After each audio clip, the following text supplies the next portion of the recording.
to another live episode of Halftime Adjustments. Your host, Eddie Arnell, my man, Jay Lou. What's going on, Mr. Jay Lou? Going on, Ed? Tighten up, baby. Tighten up, man. G Witt is out tonight, so it's just me and Jay Lou holding down the fort for Halftime Adjustments. And so, Jay Lou, man, we know we jumped on during halftime of the Titans versus Chiefs last night. Talked about some good things that happened in the first half, and I was expecting to see the same in the second half, but little did we know it was going to be the same old, what we've seen now for 8 straight weeks. For the Tennessee Titans in the second half, no halftime adjustments. And so tonight, Jay Lou, I'm gonna call this episode "The Good, the Bad, and the Ugly." Oh, I like that. There's a lot to be talked about on this game, man. So give me if you got some good stuff about this offense, give me your good about this offense. The running game, the run blocking is very good. I think you see the capabilities of Chig, getting him involved. He can be a weapon. I mean, we talked about on the halftime show, he caught a pass that probably should have been 7 yards and turned it into almost 50. Right. So you've got to like that. And I think, it's, you read all the newspaper clippings and pundits today talking about Malik. I thought Malik, you can't walk away from that game saying that young man didn't improve from the game in Houston. Right. Granted, they didn't allow him to throw it a lot, but let's just be honest. You didn't ask for ugly, but the wide receivers didn't help him.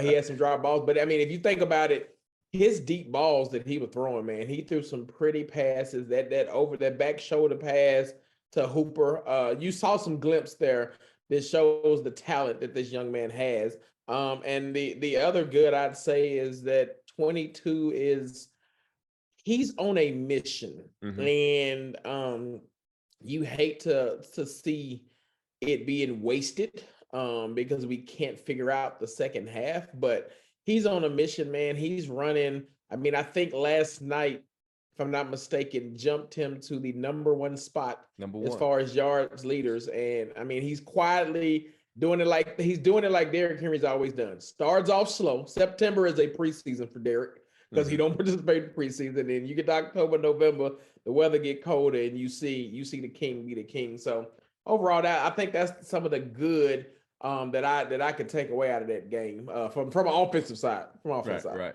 And so, and I'm gonna get on this comment real quick because Deion says a good point here. He says the truth is we've been seeing crap for a whole season and a half now, not just 8 weeks. You're right. We saw this this last season. I think the only thing that we had what made up for it was we had AJ Brown. We had somebody that could get open and catch the football. So that kind of made up for the shortcomings of Downing in this offense. But this year, when you don't have the crop of receivers that you need to compete in this league, it's not there. And so, like you said, I agree, man. The run, what showed last night for me, the Chiefs we talked about last week, they came in with a top 5 run defense, and this run game can be dominant. You saw that in the first half last night. 9 carries for 92 yards, 10 yards a clip for the King, and 2 touchdowns. And so you like that. You already mentioned Chig and Hooper. I think you got a legit combo of tight ends right there that you can build around. They can catch. They're athletic. Hooper made a great catch, back shoulder catch last night. I still say Nate Davis and NPF are a good combo on that right side. Yes. You saw it when Nate Davis came back previous week, how he was blocking very well. And then, like you said, Malik showed improvement. Now, is he ready to take over? No, he's not. He's far from it. But you like the progression from against the Texans to this week that he showed. I mean, he threw some great balls. We just couldn't catch. Receivers can't even catch a cold. And I'll say this about Stonehouse real quick. He continues to kick the ball well. Had 2 inside the 20. He had a 63-yarder as well. So those are some of the good things as far as that side of the ball. Now let's talk about the bad of the offense, J-Lo. So the bad of the offense is going to be, I'm gonna move them up from the ugly category this week because I got somebody else for ugly. Okay. So the bad will be the offensive line particularly pass pro, particularly Mr. Dennis Daly. He's terrible. There's no other words around it, man. He's terrible. The lack of depth you know it's telling that you have no depth at the O-line position when he's been playing every game. Like they have yet to make a change as Why far as not the Dylan, offensive line, man? not dealing Why not? anybody else to put in there. So that definitely is the bad man. And then the play calling. The play calling I'm gonna put in the bad category and probably ugly, but I think that when I say play calling, I'm meaning from if you look at that second quarter and just watch the film, and I even said it last night Mhm. on the show, I felt like the offensive game plan we were running was a Malik Willis type offense that was Right. fitting him, and you went away from that. You got too conservative a little bit in the second half, playing Yep. with a 9-point lead, 8-point lead, or whatever you had, Mhm. and you went away from what was working. You will never be a Super Bowl team when you just sitting on 17 points. Let's think about it. We held the Chiefs to 17 points. I ain't gonna even talk about the field goal in overtime. Yeah, I mean, 9 points 9 into the points, fourth yes, into the fourth quarter. quarter. Think You held about them for that. 9 Right. points and you lost. I mean, if we would have sat here last week and said we're gonna go in there and hold the Chiefs at 9 points, we are, and Derrick Henry's gonna have 100 yards almost at halftime. Oh, that's a dub. Yeah. That's a No dub doubt. any other No time. doubt. But the offensive play calling and the lack of just changing it up. I mean, I'd have to go back and watch the game, but Mhm. I don't remember seeing many RPOs the second half.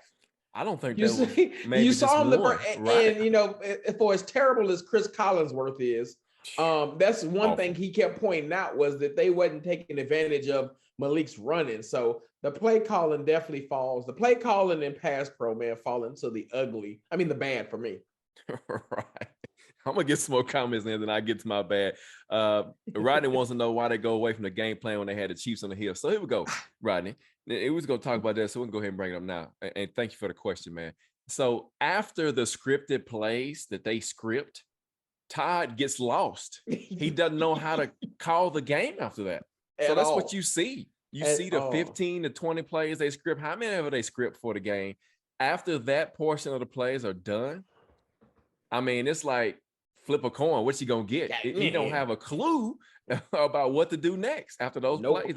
And you've seen it. I mean, from last year, like Dion brought up, you've seen it again and again and again. And when is enough enough, Jayla? When is enough for Vrabel and J-Rob? In January, whenever your season ends, because you're not at this point. You're halfway through. You're not making any in season changes now. I mean, you saw that team to the north of us that's in the AFC South got rid of head because they've been firing everybody up in Indy, Right. and we're not making any moves because you're going with status quo because it worked for 5 weeks in a row. You were able to get a dub, even no matter how ugly it was. And again, this is a team that likes to win ugly, but this is not going to be sustainable in the NFL. And we're about to see. I mean, it's true. As quiet as it's kept, go back and look at the 5 wins we've got against the teams they were against.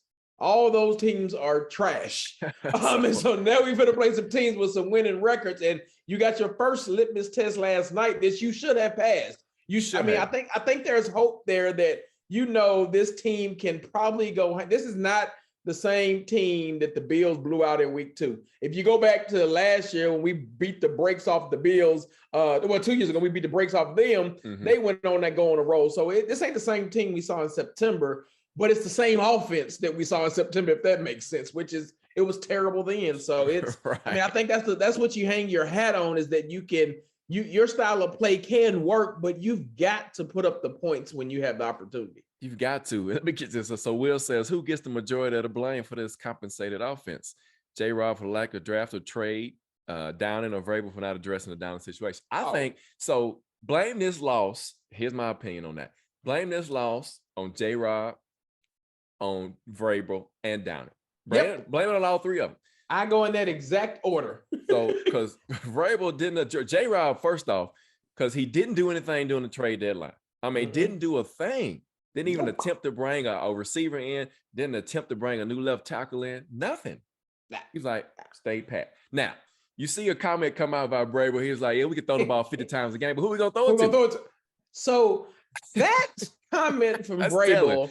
that's telling, because if you go back to draft night That's when they right, he had was the camera in there, he right. was pissed about when that AJ Brown trade came down to make you think that was a J-Rob overriding him move. Because if you want to be truthful, I don't really think Vrabel wanted Julio.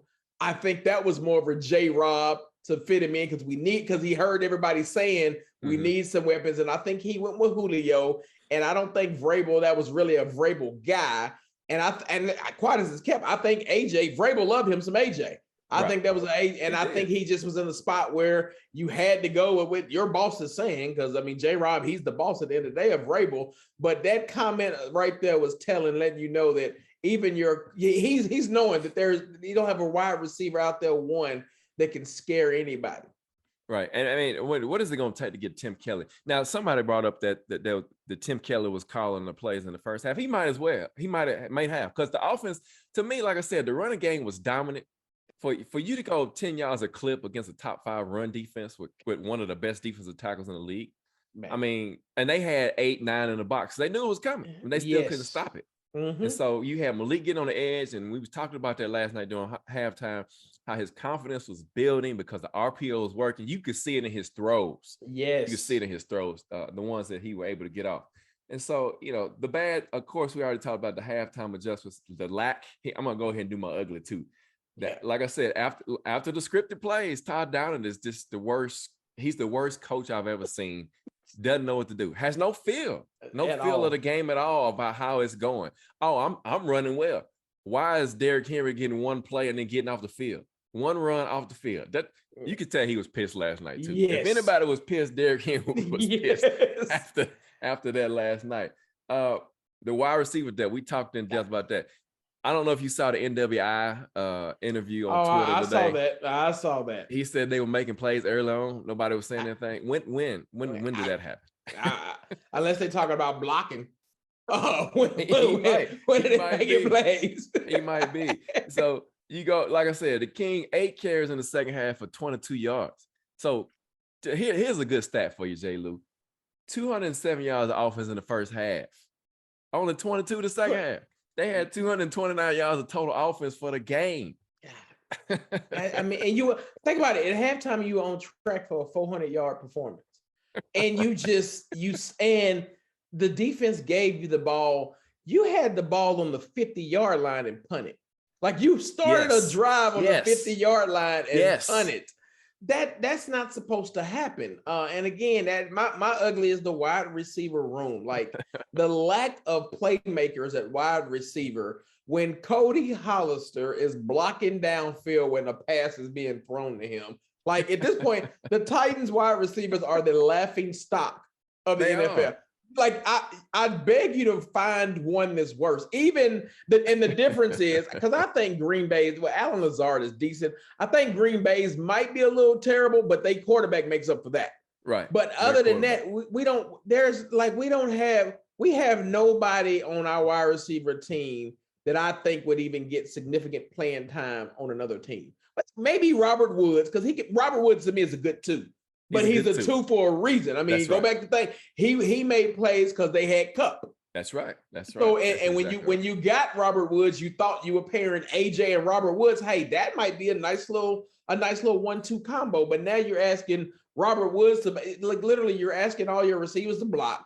My other ugly is play calling design.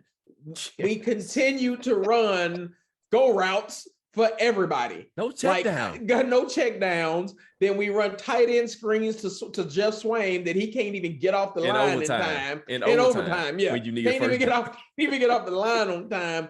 Like it just we didn't run. I didn't see not one screen pass to Derrick Henry. We have taken Derrick Henry out of the pass game to the point where again the commentators last night, and again, Chris Collinsworth's trash. He is but trash. They kept talking about everybody in the league knows when Hillard comes on the field, it's a run, it's a pass play. It's a pass. Everybody, I mean, it was so obvious. Like we text a couple guys with the college was in a group chat, and we text last night, and one of the guys was like, Who didn't know that there was a screen coming to Hillard when you had Hillard and 3 wide receivers lined up on the same side? It was the most obvious play. So play calling is just, it's ugly, man. And again, you put Malik out there you didn't put him in a position to be successful to win, like at all. And again, you talk about a young QB.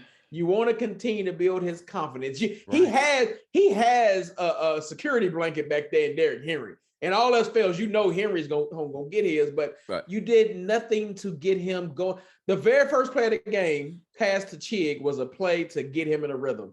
Then you stopped after that. It's like because the wide receivers wouldn't make plays, we were like, okay, we're not gonna throw the ball no more at all. At least throw it to back them up. I can't get over you. Really, if you think about it, the entire second half, you really just needed to score 3 more points and you win that game. You never got it to a double-digit lead, a two possession game. No. You never, and if you get it to that, you probably win that game. But it's that flight back home. If I'm in the defensive players, that's one where I'm sure you saw it on Twitter too. Derrick Henry went and shook every defender's hand after the game in the locker room. That's telling right there, because he knows, hey, we let y'all down. Right. Gorilla 10 asks, he says, could the Titans have won the Tannehill play? Now, I've heard that question throughout the day. I've heard people's comments. And so here's my comment. Think about this. Nothing against Tannehill. Tannehill's a good quarterback. This offense has been trash with Tannehill in the team. I was going to say the same thing. They ain't scored in the second half with Tannehill. Yeah, so it's not the quarterback per se. Now, I'm not saying he would have did a better job getting the ball out and reading the defense. Yeah, no doubt. I think where you missed Tannehill last night is 2-minute offense. I think he would have ran that a little bit better than Malik. But to your point, he wouldn't have. I almost think the result's the same because of what we've seen the previous 8 weeks of the season, where we can't score in the second half anyway. Right. So I'm gonna get a shout out real quick, man, to Kiera. Hey, Kiera, thank you for jumping on tonight, man. That's our favorite cousin. Yes. Okay. But yeah. So Tannehill would have made a difference, but the slow play calling has been going on, like Deion said, since last season. And I mean, as long as Downing is calling the plays, this offense is worst at best. We kind of talked about it last week. Somebody was saying, I can't remember who the comment was, but they were asking about, or a couple weeks ago, the Titans, they won 4 or 5 straight games. Yeah. Fine, but this offense is not going to win. Yeah, the offense is not. We continue to play this type of offense, we're not going to beat too many more teams. I'm just telling you. Like you brought out that point about the teams that we've played so far before last night. I can name them. Yeah. You got 2 wins against the Colts that are trash. Right. You beat a Texans team that's trash. Commanders. The Commanders, the Raiders. And the Raiders are trash. So you beat 5 teams that are really not that good. So now you're getting into the meat of the scale. Everybody's starting to figure out their teams. Now, on film, the Green Bay game next Thursday doesn't look as daunting. Because Green Bay, I thought we had some injuries. It's this Vrabel coaching tree, because it must McVay deals with injuries. Green Bay's dealing with injuries. I mean, everybody who's got a piece of Vrabel, the injury bug is touching them. But that don't look as daunting. But again, it's still Aaron Rodgers. But I mean, at some point in time, the defense is due another. I hate to say it, they're due another Buffalo game. Like it's just the NFL. It's because they're worn out. Yeah. It's because they're worn out. I was telling you today, when you looked at the snap counts and you got guys with 90 play, you play 90 plays in college. That's because you got 95 players on the team in college. Mm-hmm. Right. You don't do that in the NFL. And I mean, literally, people been complaining about the injury report. Wait till you see it this week. That thing might be 2.5 pages long with folks is just named on now. Exactly. And so let's flip it over, Jay Lou, and talk about the defense and the good about this defense, man. And I'll kick this one out. We have a championship caliber defense. Yes. I mean, we do. Hands down. So you can say what you will about the passing yards, because they're skewed, in my opinion, because the team, you're one-dimensional. You made the Chiefs one-dimensional last night. Pat Mahomes was the leading rusher with 63 yards, and that came on those broken scrambles that he had, which we'll talk more about that in just a minute. But, a championship caliber defense, another turnover forced by this defense, 4 more sacks. And like I said, 19 carries for 77 yards and 63 by the quarterback. And so, man, you like how this defense is playing. 68 pass attempts for Mahomes because they could not run the football on us. And this is probably one of the best coverage games that they've had thus far this season. Now, you mentioned the lower grade teams that we played already, but against this team with a high caliber quarterback, the coverage was outstanding. In my opinion. Man, outstanding. And again, Pat gonna get his yards, but when you start really breaking down the yards per average, it ain't as high as you think. Because he just had so many attempts or whatnot. But my good is definitely the back end. I was a little worried with Hooker being down because he by far is he's best safety outside of Byard, but he allows Byard and the rest of that back half to do a lot of things. So you didn't see a lot of. I think after they survived the first quarter, and I think they went in to say, hey, if we can keep it close to this first quarter, we settle in and play our game. And, after that first drive that they scored the touchdown on to go up 9-0, they basically shut down the Kansas City, the offense. Like this team, David Long stays rent-free in Travis Kelce's head.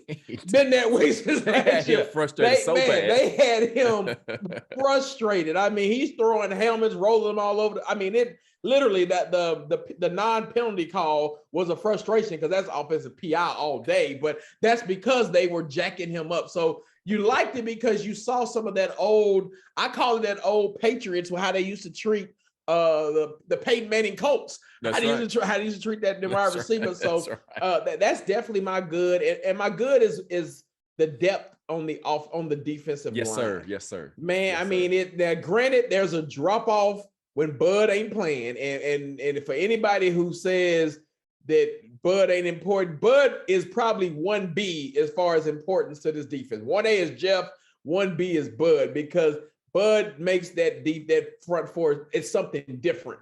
And you saw that. We'll talk about that a little later on. But I think the depth there between Edwards Jr. and Walker and all, you got some dogs up there that are all buying in on the defensive line. And then again, to your point, Ed, when you look at the Chiefs, they had 77 total yards rushing, 64 of that was from Mahomes. Right. So you take that out of it. It literally you can't run on this team. So that's probably some of my good on the defense. Yeah, and I'll make this comment real quick. That I think it was Gino P. Man, appreciate you joining us tonight. He said took the Chiefs to overtime, being 12 and a half point underdog. And so I couldn't believe the line was that big myself, really. And it goes to show you, and like you said, Collinsworth has probably he was getting on my nerves last night, man. All his talking. But he was like, nobody knows about the Titans. Nobody knows who the Titans are, right? Because we don't get the pub that everybody else does. But, we're a hard-nosed football team, and we were kind of laughing last night, texting back and forth that the Chiefs were trying to muck the game up and play ugly, but that's not their game. Yeah, that ain't their game. So the Chiefs, you heard it all week, and everybody gonna say Big Jeff gave them a little bit of bulletin board material about saying we could dominate that line. He didn't lie. Let's just be honest. Quite as it's kept, he didn't lie because again, take the first quarter away, and then when they wanted to start getting chippy, and that's the type of ball the Titans like to play. You saw the Chiefs getting punched in the mouth repeatedly to the point where the officials just would refuse to call holding. They were holding every single play on that D line. So yeah, I 100% agree that that was a type of game. But the Chiefs, and I said it last week, the Chiefs are a finesse team. They don't want to be physical, and you saw that when they got punched. If we had a capable offense that could move the ball, this game probably gets out of hand like it did last year when you beat them 27-3. Right. G Witt is he's out tonight, man. He'll be back with us on the next show. Mondays are not a good day for him, but yeah. So what's the love affair for Rayburn down there? I don't know, Gorilla 10, but yeah, we've seen Kelly. We went to training camp, so he's actually on the he's squad. There. Yeah, he's on the squad. Is a person, and I believe he saw him last week too on the sideline. After the Colts game, and so he was there, and you could see him, and they had him on the camera. So yeah, he exists. He just, I don't know what he's doing for the offense. Obviously nothing. But yeah, Nathan, he makes a good point about Bud. Bud just can't stay healthy.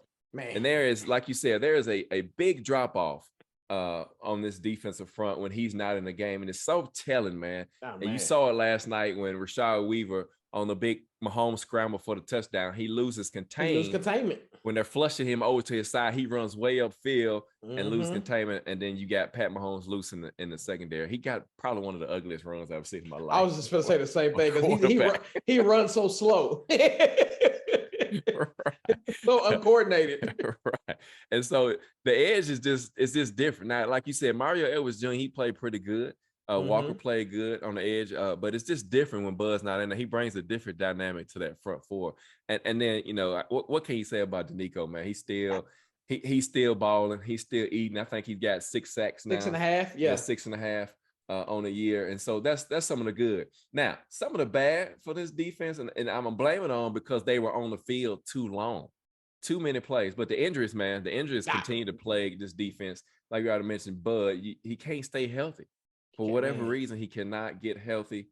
And Weaver, again, we talked about him losing containment. Cunningham can't stay healthy either. And so he got hurt again last night. So, you know, it's just, I don't know, man.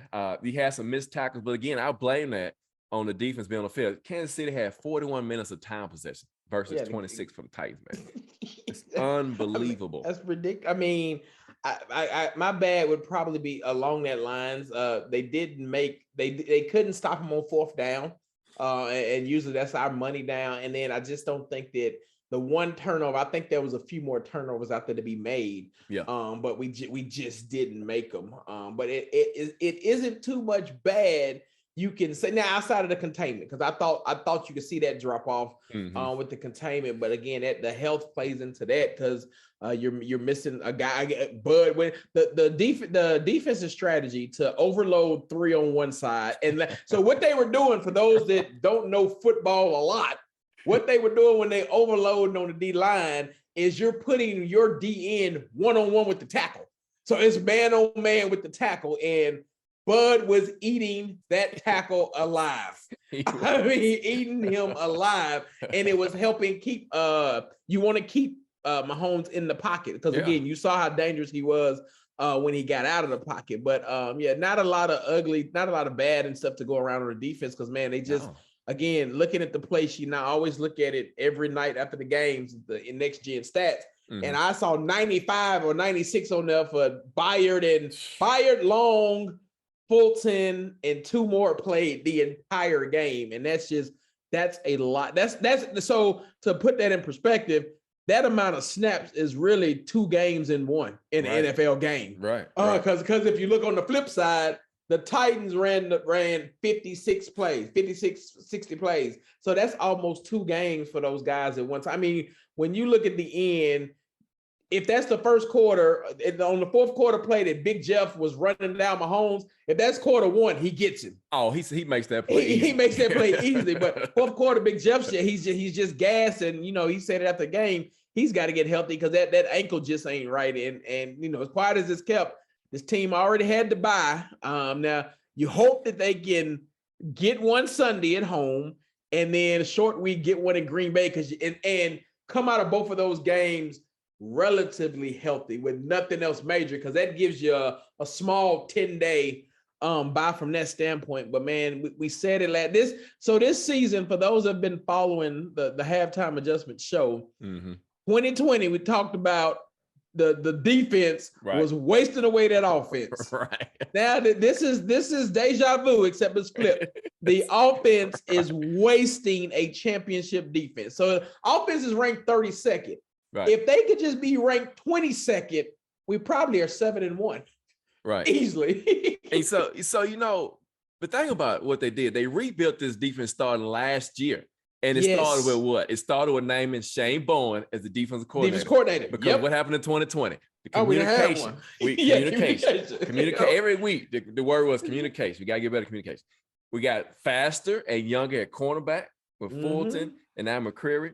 And you know, now it's like the defense is built, but you didn't invest in your offense. Well, you did, but you had a bust in the Big Panda. Yeah.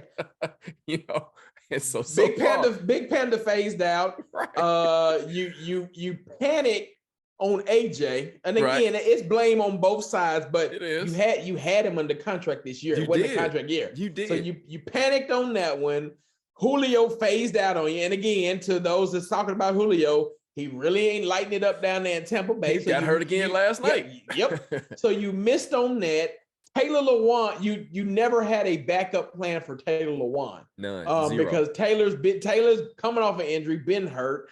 And then, so if you look at this Titans roster right now, this has the potential to get ugly on the offensive side of the ball simply because how do you go remake? Just think about, and again, it's too early to think next season, but if you think next season, just looking at some of the gaping holes you got, it's not that easy to replace an offensive line. And you at minimum are looking at maybe replacing 3 spots again. At least. On the line. At least 3. Because I think you replace the entire left side, left tackle and left guard. And Ben Jones, that's a toss-up if he comes back or not. Because Ben Jones is one tough dude. Because he shouldn't be out there sometimes. And he's still playing some elite ball when he's out there keeping that team together. But man, it was you were able to rebuild the defense, get speed, and you see in year 2, these young guys are learning how to play ball together. And it's only going to get better on the defensive side. Because when you get Molden back, I actually saw, did you see, and again, I know it was the injury to Cunningham, but you saw Monty Rice. Monty Rice got some playing time at linebacker last night. I saw that last night. Yeah. So there's another young guy that, and then Dylan played okay. I thought he played pretty good. He brings the hat. Now, he can't cover nobody, but he tackles very well. Yes. And so, and Dylan, all right, you missed on Dylan too. That's right, Dylan. Oh, yeah, I forgot about that one. Yeah, you missed on. And so, it's a complete rebuild of this offense next season. Not complete because you still gonna have Derrick Henry. Yeah, you got some tight ends that you can build on. Which I think have Burks. You'll be able to build on Burks. So you got to feed the problem with the offensive line. And I said it. Forget how terrible the wide receiver room is. You have to build the front 5 first, because if you can't protect them, just look around the league. Even the best quarterback, Tom Brady, Tampa Bay's offensive line is terrible. Awful. And he has wide receivers, but that offense. So you've got to be able to protect the offense, the quarterback, in order to even give yourself an opportunity. Yeah, Butchie, I wish they would go out and get some free agents. They're just not.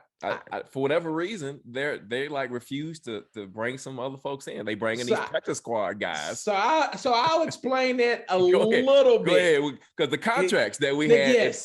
In the past. So go ahead. For those that are, why we didn't bring nobody in and all. So the trade deadline was last Tuesday. Right. Last Monday, the deadline was at 3:00 for any contracts to be restructured pending a trade. Mm-hmm. And when the Titans made no restructuring that Monday, Eddie will tell you, I texted in and said, I don't expect us to make a move because they just don't have the money. So you ask him, well, why we don't have the cap? I know everybody say Tannehill's the highest paid quarterback. He's not the highest paid quarterback. He's got the highest cap hit. Mm-hmm. The reason being, 2 years ago, everybody wanted us to go get Jadeveon Clowney and what's the other? Beasley. Yeah, we got them phased out. You still got to pay that bill. And then you got Julio. You restructured that. Atlanta, they finessed 2 teams into taking horrible contracts. They finessed the Titans into taking Julio's contract and finessed the Colts into taking Matt Ryan's contract, but Julio's number. So what that did was you basically pawned out or redone Tannehill's structure to where, okay, we still got to pay this bill, but let's knock it down a year or 2. So what happens? It comes up and the time comes now to pay that bill. And what you see the Titans doing, everybody says the cap's not real. Mm-hmm. The cap is real. It's just a matter of when you want to pay the bill. Right. Like the Rams probably got about a good 3 years left, and then they're in trouble because they're gonna have to come back and pay all that. So I think no draft picks. And no draft picks. So I think what you see the Titans doing is holding steady. And as much as a fan, it sucks. But right now, the practice squad players, that contract is not guaranteed unless you bring them up. So you're just paying them week by week. But I think you see them try to do that, and then whatever moves we make will have to be in the off season, because there's a lot of money that can come off the books this summer that will not, this spring rather, that won't impact you and will free up some cap space. So that's kind of a cap lesson for all our fans out there to kind of let you know. I know it sucks, but I'm just be honest. The only types of players we gonna get from here on out will be these practice squad JV guys. Yeah, I mean, good breakdown, man. Appreciate that. Hopefully everybody caught on to what you were saying. So Nathan, you're right. Nate Davis, David Long Jr., Big Jeff. And so how you gonna play all three of those guys? You got some numbers that you're gonna have to deal with here. Nate, so the Nate Davis one, I'm not gonna freak out about that one yet, because you could go into the offseason and franchise tag him. Big Jeff, unless they do something stupid, he's guaranteed to be under contract next year because you already picked up his 5th-year option. That's right. So those that were asking about the AJ deal and all, AJ, this would have been AJ's last year because he was a 2nd-round draft pick and they don't have that 5th-year option. So when they picked it up for Big Jeff, you in essence bought yourself another year with Jeff where you can negotiate over the summer or next year. You negotiate so he don't hold out. But I think Nate, you could probably use a franchise on Nate. And I think David Long, that could be the wild card. It just depends on how pick. And I think you probably see him. I think he's earned at least the contract from a health standpoint, because if it comes down to Cunningham or him, I think you got some replacements on the team that can fill in for Cunningham. We've seen that, and you go with David Long. And you might see something like the Monty Hooker deal, the 3-year, $30 million range for David Long. That might be something, him being one of those late round picks as well. And so, J. Lou, man, as we wrap that one up and put a bow on, the Titans fall to 5-3 as we look at the AFC South. The Colts 3-5-1. They lose to the Pats yesterday, 26-3.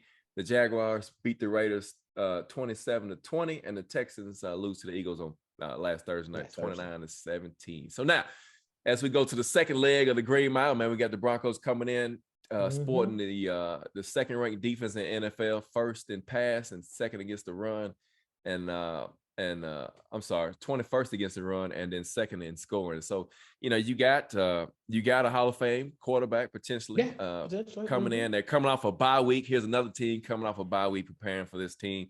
And I guess the question is, J. Lou, is Tannehill going to be healthy enough to play? Even you hesitate on that one. I hesitate a little bit on that one. Now, he was healthy. He was at least healthy enough this time to make the trip. Right. They didn't keep him behind, so you put him on the plane. I think he sits one more game. I think if you see him, this is two scenarios. I think in a perfect world, Vrabel's hoping he can get him back for, is Cincinnati after Green Bay? Yes. I think so. Yeah. I think in a perfect world, he would want Tannehill to miss the next 2, and we can survive those next 2, because then you bought Tannehill in essence a month and some change, because you got that 10 days between the Thursday night and the following Sunday. But I think again he'll be limited in practice, so I think you'll see Malik take a lot of the snaps this week. I know Burks he could potentially get his window open. I don't. They probably open the window for practice, and then you might see him get the same type of treatment that Molden got this week, where you don't call him up. Typically, outside of Cunningham or Hooker, was Hooker on IR this year? Yeah, no. He was. Cunningham was. Yeah, Cunningham. So Cunningham, I think, is the only one in the Vrabel area that I can remember short term that as soon as their window opened, they played that following week. They brought him back. So it could be. So you got the potential to get him back. And it's just the game. We know what the game plan is going to be. Now it's a little tougher. Now you don't have to deal with Bradley Chubb because he's gone. They traded him away. But the Broncos, if you've watched, you can't help but watch them. They've been on primetime 6 times this year. They have a very stout defense. Like their defense is top notch, and we said that last year. Right. I think they got 2 shutdown corners, and they're very stout against the run. Now their wild card is their offense is still trying to figure themselves out. Their offense is about as bad as ours. Yes. The difference being Russ at least got some offensive weapons. Right. He's got some pieces. So the thing will be, can you get you plan another quarterback that's shifty back there? And I don't think Russ looks to run as much as he uses the run to scramble around and look for the off-script plays. So can we contain and can you get pressure on him? Because if we've seen all year, Russ is he can throw you one. He'll throw you one or two. Yep. So I think this is another big challenge for our defense. But the offense has probably got to come up with a better game plan, because I think Denver's a little bit more physical than Kansas City. So I think they'll have a better opportunity of stopping the run. Now, Dion, Kyle Phillips can come back. I think he's got 2 more games? 2 weeks. I think he has 2 games. And then he's eligible to open up his practice window. So you mentioned their defense, and let's look at that defense, because like you said, they traded Bradley Chubb. Randy Gregory's on IR. I don't know how long he's been on there, but he's on IR. And then Baron Browning, which is the outside linebacker, took Chubb's place. He's out. And so they got some pieces they're missing. But like you said, they got a good secondary. Justin Simmons, Kareem Jackson at safeties, and Pat Surtain as a lockdown corner. And so it's going to be tough, man. It's going to be a tough game. It's at home. It's going to be cold. If y'all didn't know, it's going to be 40 degrees. Game. I think we have opportunity to get to Russ, though. They've given up 23 sacks so far, and they're still trying to figure offense out, like you said. He's got some weapons, though. Melvin Gordon leads the rushing attack. Cortland Sutton, Jerry Jeudy, and KJ Hamler, some good young receivers there. So it's going to be a challenge, man. It's the AFC West. One thing I say about Melvin Gordon, my bad. No, I'll say about Melvin Gordon, he likes to have the fumble rooskies. He will fumble. So put a hat on him. He's a big back. He can run, but like you said, man, if you put a hat on, he can drop that football. And so it to me, the most important thing to me at this point, here we are again, week 9, even from last year, we're still talking about the Titans' inability to score in the second half. Can we please put some points up in the second half? Please. I mean, please. I don't know, J. Lou, if they need to script both halves at the starting off or what, man. Well, so you saw it last night, and the broadcast talked about it. If you look, we really didn't get in our scripted plays until the second quarter. That's right. And then it worked smooth. And after that, it just stopped. I don't know what goes through Todd Downing's head. Like I'm still trying to figure out. You have yet to have Derrick Henry on a pitch count, and you put him on one last night. He literally only ran the ball 17 carries. 17 carries. That was it. He usually has 17 carries and a half. Right. You had 17. I mean, were you giving him a rest because you ran him 40 times last week? And again, we talked about it. You probably saw more emotion out of Derrick last night. We saw a lot out of him this season, but you could visibly tell he was not happy at all being on that sideline last night. I mean, what can you say? And I don't know if Todd did a interview today. He usually doesn't do it on Mondays. Usually it's Vrabel, and so I'm waiting to hear what he's got to say in the press conference. Of course, again, he's going to deflect everything. Oh, this, and we got to do better here. We got to catch the ball. We got to make the black. Whatever. Yeah. And I'm just curious to see. Jerome Powell, man, appreciate you joining us now. He said, what's the talk? Jay, I don't know if you've heard this or not. He said, what's the talk about Amy Adams can't afford to guarantee money on Big Jeff's contract because of the stadium? I hadn't heard anything about that, but I'm sure you have. Go ahead. Yeah. So who was that that asked that question? Jerome Powell. That's a unique question. And that's somebody that knows their stuff. So the way the contracts and stuff come up, the salary cap and all that, a lot of the bonus money and stuff that's paid up front is paid from the team. Whereas they have the cap and stuff that the NFL goes into. A lot of that upfront cash, the owners do have to have that to front. So that is something that has been brought up in the news recently, especially, and it's only been brought up recently because of Big Jeff's comments last week, what he said in that thing. So that's why I say Big Jeff's situation is a little bit unique than AJ's, only because in essence, if you really want it, you got him for 2 more years. You got him next year on the 5th-year option you picked up. And then the following year, you could franchise tag him. Now, the problem with doing all that, and we've seen it, is, if he gets disgruntled and holds out, et cetera, it can get messy. You don't want him to be there, but you hope that you have some goodwill there. I will say that I think there's more goodwill, and from having my sources, it's more goodwill about Big Jeff because he feels gratitude towards Amy and his organization for drafting him, given he was hurt coming out of draft and he had that ugly incident with the female that they wanted to bring up. So, and they welcome with open arms. So there is some goodwill there. So we'll see. I think you just see how that plays out over the summer. But great question. Great question. Great question. When does Gorilla Ten says, when does Racing McMath come back? Now, never. Yeah. So Gorilla, we've been talking about this not on the show, but we think that his injury is a lot worse than what they led on. Because he should have been off IR already. If you look at it, and so we don't know if he's had a hip fracture or what, because it was a hip injury, and there was no more talk about it, and so he might be done for the year. And he might be done for the year. Yeah, because he should have been already back. Because he hadn't played in one game this season, regular season. His 4 week was up. 4 weeks ago, 5 weeks ago, and so that's a great question, man. I wish I could tell you more, but it's just one of those Patriot way things. They don't say nothing about the injuries, and just let it ride, and then then you'll see another practice squad receiver coming back out to the play. And so, hey guys, thank y'all again. Get that, go ahead. I think I got that answer that was in regards to Kyle Phillips. So Kyle Phillips can come off. His window opens up after the Green Bay game. Okay. He missed Indy, Houston, KC, and Denver is his 4 weeks, and then he's available for that Green Bay game. Even so glad you brought that up again, because even with Kyle Phillips coming back, even with Burks coming back, and if McMath happens to come back, it's not gonna make a difference if Downing is still calling the plays the way he does. Yeah, it's not gonna make a difference.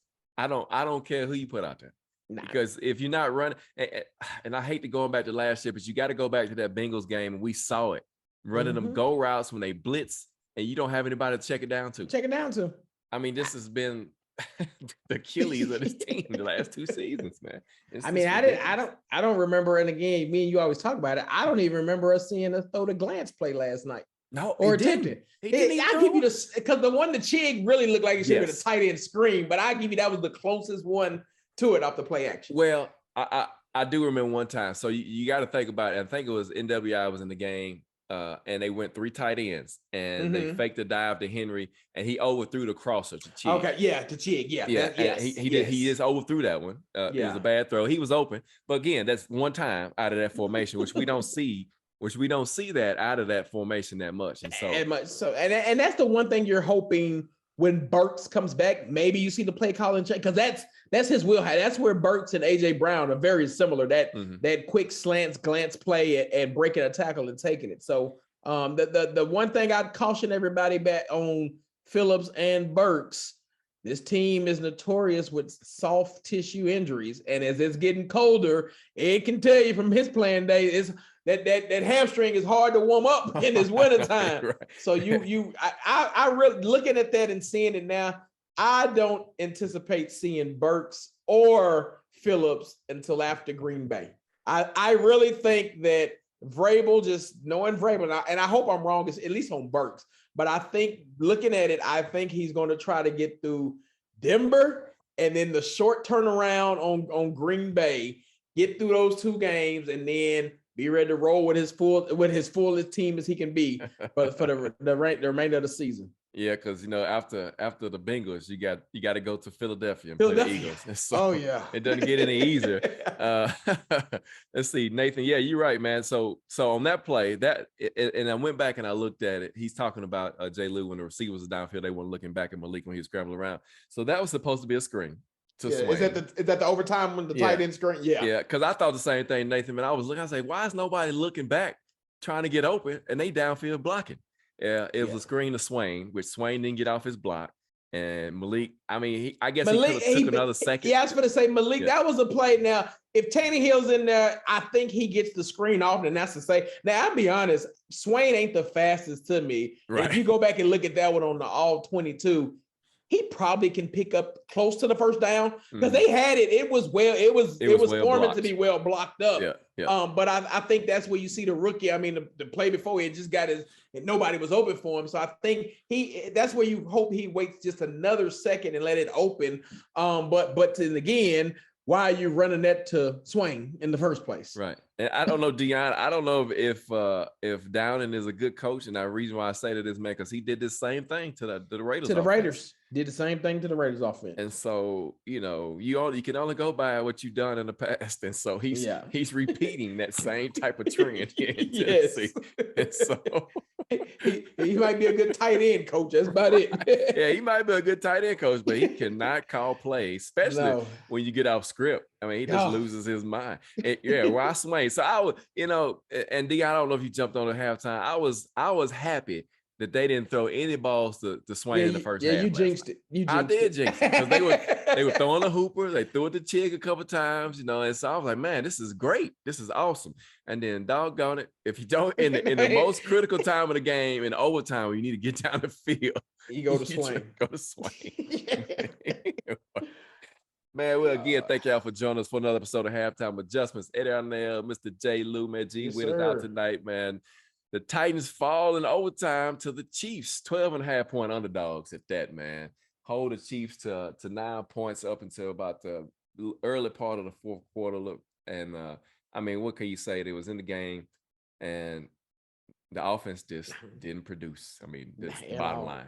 Bottom line, blame it on Vrabel, blame it on J-Rob, and blame it on Downing, because those guys are responsible for this inept offense that we got here in Tennessee. But hey, man, it's another week. Got the Broncos coming up. Tough game at home, cold. So if you're gonna go to the game, man, make sure you layer up, and and we'll see you there, man. But again, thank y'all for Will said he told you that Swain is married to the family. Well, Dion, I wouldn't mind bringing in Frank Wright. Anybody's better than Downing to me. But you think about Frank Wright, what he did with the Eagles offense when they won a Super Bowl. Yes. I'm just saying, with Nick Foles. Come on. No. Not with Nick Foles. Carson Wentz. With Carson Wentz. And Nick Foles joined in December. He had Carson Wentz as the MVP. MVP talk. Yeah. So, I'm saying.